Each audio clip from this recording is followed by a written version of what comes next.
Good morning, Jen. It is Friday, and it's actually the evening, and we're in my garage where it's very hot still. Nothing's new in my garden, so I don't have any garden updates for you. So instead, I wanted to talk to you today about a new series, I guess, like a new series of videos that I want to do if there's interest. So I want to do a jar tour for a lot of reasons, but mostly it's so I can talk about my jars. I love vintage glass, which you know, but I want to share a lot of stories about my glass with you. And I think it'd be really fun to create almost educational videos about vintage glass because there are so many different companies that made mason jars and different ways to authenticate different kinds of jars, and I think it would just be really fun to do all that research and share it with you and share that knowledge with other people who might like vintage glass jars as much as I do. If that person exists, send me an email because I would love to meet you. Anyway, I wanted to start that today, and I hope that you're interested in that kind of video. Let me know in the comments, but I wanted to start that today by doing a jar tour. So, but the majority of all of these jars, all the way back there, is that the majority of them came from an estate sale. I go estate sailing with my mom almost every Friday, or I go by myself, but I go almost every Friday, and we find sales that look interesting. It's funny because we are two very different people. She seems to like the estate sales that are kind of on the ritzier side of things. She likes kind of more people with more expensive tastes and things like that, which is totally legit. I like people who just have a smattering of stuff from the early 1900s. I just like old stuff. I don't know. Anyway, so one day this year, I was supposed to go with my mom, and she'd made this whole huge list for us, and I was so excited. It was one of the first times that we were gonna go. And that morning she said, "Rowan, I can't. Your stepdad got me sick, so I have to stay home." I was really bummed out. I didn't think I was gonna go, and I didn't think it was gonna be very fun because I really love hanging out with my mom. We just talk about all the cool stuff that we find, or the white whale items that we'd be super jazzed if we found, or whatever. It's like a treasure hunt with my mom. It's really fun. Anyway, I ended up going, and then I was on my way home after a very long day, and I hadn't found a whole lot of stuff. I found a couple of things. It just wasn't a very good day for estate sailing. So I was on my way home from, I think it was the north side of Atlanta, and when I got out towards where we live, I thought, okay, well, I don't want this whole day to be wasted or feel like it was wasted, so maybe I'll try just one more place. So I checked the map, and I decided that I would stop by this house that was right on the way home. It was actually very close to where we live. And I thought, okay, no expectations. I probably won't find anything. And when I got there, the upstairs of this person's house was almost like my grandma's house. They just had a lot of older things. And so I started to get excited. And then I walked downstairs into their basement, and I remember I turned the corner at the bottom of their stairs, and I saw this shelf with hundreds of jars on it. And I remember, this is so dumb. I grabbed the railing and was oh my God, the jars. And then I ran upstairs, and I was do you have boxes? And I started packing these jars into boxes. That day, it was almost time for the sale to close. And also, I didn't want Phil to be upset about how many I was gonna bring home. So I bought 50. I bought 50 little jelly jars and pint jars. I brought them home. Phil wasn't home from work yet, so I sent him a text, and I was hey, just so you know, the last estate sale had canning jars. And he was oh, so how many did you buy? Did you buy all of them? Are we just moving to this person's house? And I was no, I only bought 50, but if it's okay, I'd really like to go back in the morning and get more. And he said, okay. So I went back the next morning, and I bought the rest, and all told, I ended up with 245 vintage jars. The oldest ones are from the 1930s. A lot of them are these quart jars in the very back here. And then a lot of these pint jars in the middle here were from there as well. A few of the jelly jars as well. but it's mostly the quarts and the pints. That is to date one of my favorite estate sale finds. I found a lot of cool stuff, but this is probably the coolest. That purchase snowballed into this obsession with vintage glassware. It's not just jars. I like collecting milk glass too, and depression glass as well, or Fiesta glass, Fire King, Pyrex, all of the vintage glass, really, all of the vintage like kitchenware and everything. So if you have any you don't want, I will happily buy it from you. Anyway, so this started this obsession with collecting and finding all of these different kinds of jars. So I'll give you just a very brief tour of all the different jars I have. So the first thing that I want to talk about with this collection of jars is the shelf.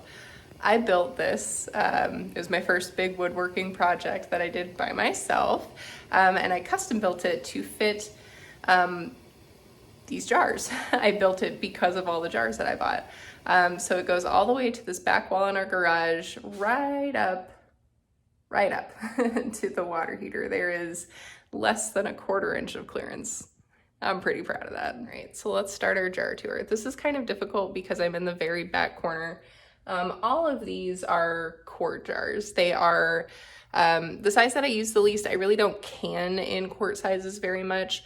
We talked about doing quarts of beans. I can do 7 at a time in my pressure canner, but starting to do quarts for that because we can use a quart every week minimum, and it's just easier to do that size and that amount instead of going through like 3 or 4 pint jars every week. It just makes sense for us to start doing that. Also, I have a lot of quart jars, so I should probably use them.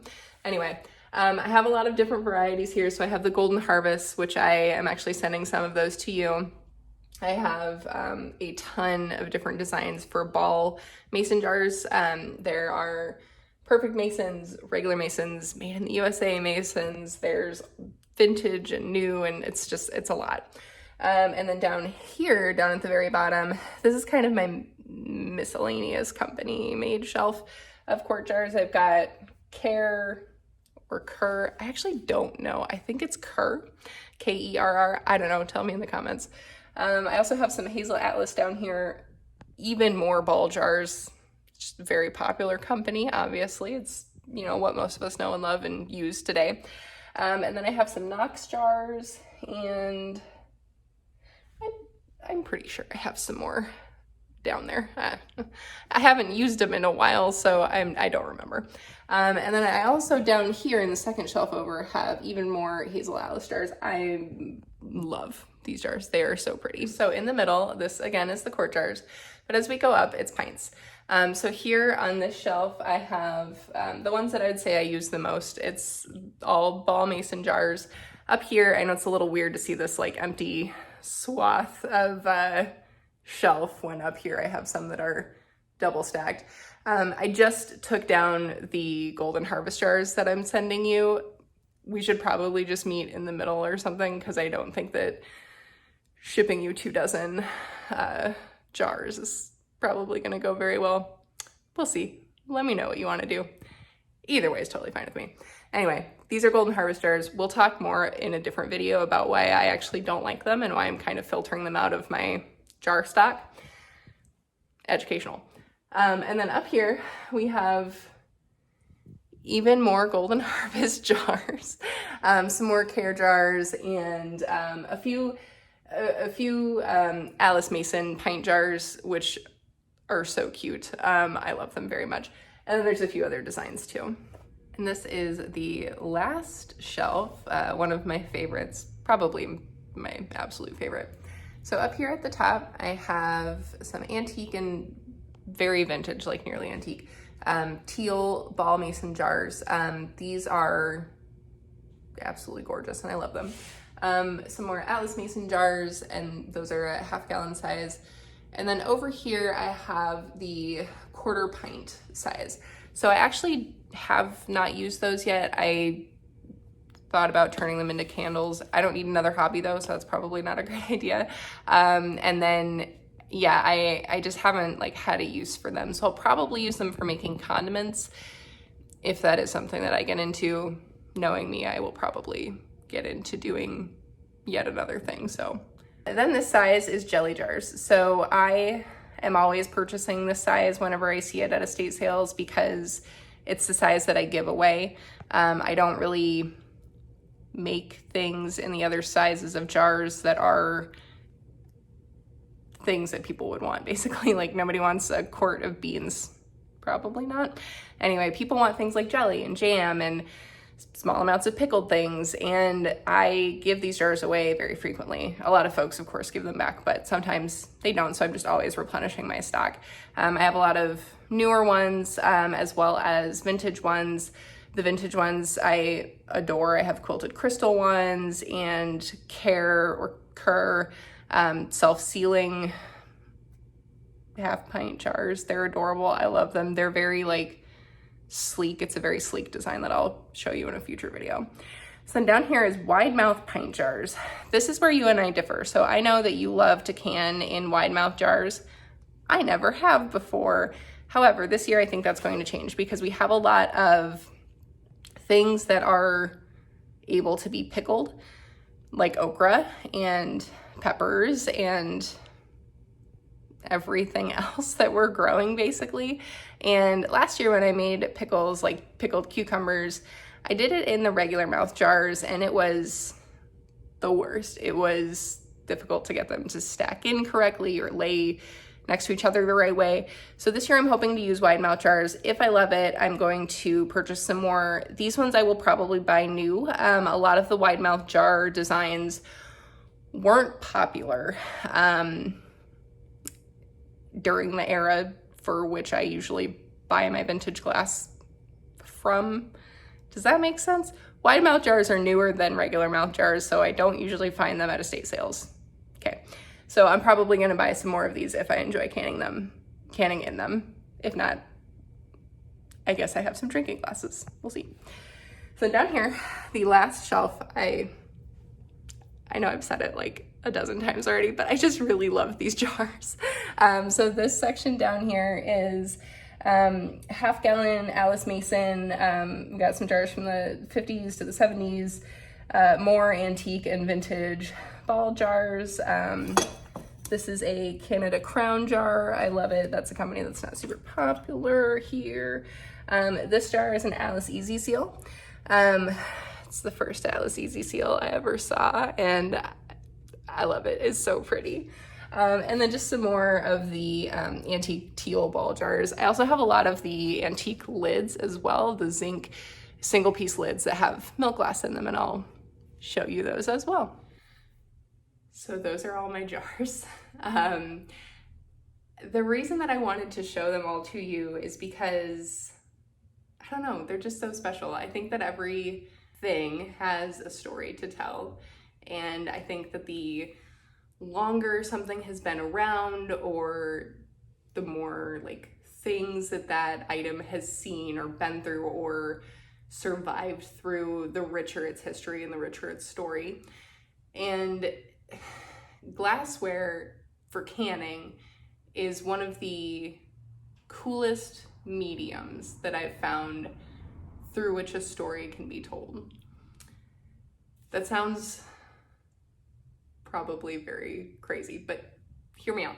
So today I bought a lot of these jars, but I also bought this one.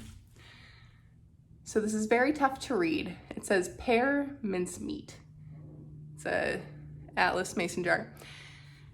This jar is from the 30s to 40s, so it's pretty old, but you can see that the last time it was used, it held mincemeat, pear mincemeat, that someone spent time making with their love and their experience and their knowledge. And it hadn't been washed since then because the sticker's still on it and it's still legible. And I think that's just so beautiful. It's so cool to think that somebody's granny, who probably learned how to can during the Great Depression from her her parents, from her grandparents, spent the time to do that. And now I have it. I have that story in my hands, and that's really cool.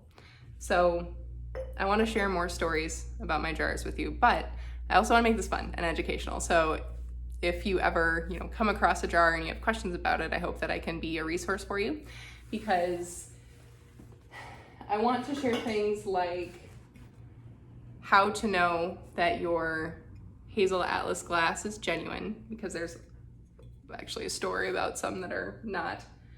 And I want to talk to you about all these cool companies that aren't like super popular in the US, like Crown Canada. They use glass lids. And this one's my favorite. I want to teach you how to date a ball jar based on its logo. And I want to teach you how to tell if a glass jar is authentic based on different factors, like what does the glass look like? What color is it? Is it pressed glass? What kind of lid does it use? What kind of lid could it have used? All that knowledge is so cool and so fun to have, because this is where we came from. This is where gardeners and preservers like us came from. It's our history, our heritage. And I'm really excited to share that with you.